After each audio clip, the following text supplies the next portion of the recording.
গোৱালপাৰা জিলাৰ কৃষ্ণাই আৰক্ষী থানাৰ অন্তৰ্গত খৰিধৰা গাঁৱৰ এটা অতি দুখীয়া পৰিয়ালৰ অসহায় অৱস্থা। পৰিয়ালটোৰ মুৰব্বীজন আক্ৰান্ত হৈছে এক জটিল ৰোগত। লোকজনৰ নাম পৰাণ আলী। পৰাণ আলীৰ লিভাৰত পানী জমা হৈছে। এখন সৰু হোটেল চলাই 6জনীয়া পৰিয়ালটোক পোহপাল দিয়া পৰাণ আলী অসুস্থ হৈ শয্যাগত হোৱাত এতিয়া পৰিয়ালটোৰ পানীত হাঁহ নচৰা অৱস্থা।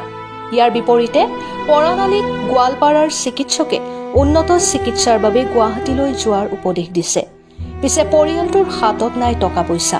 সেয়ে দুখীয়া পৰিয়ালটোৱে ৰাইজৰ পৰা সহায় বাঞ্ছা কৰিছে। এই বাতৰিসহ দিয়া ফোন নম্বৰ বা স্কেনাৰৰ জৰিয়তে সদাশয় ৰাইজে পৰাণ আলীক চিকিৎসাৰ বাবে সাহায্য কৰিব পাৰে। Phone number 6000145050। কৃষ্ণাইৰ পৰা Fazar Ali report, P news Assam.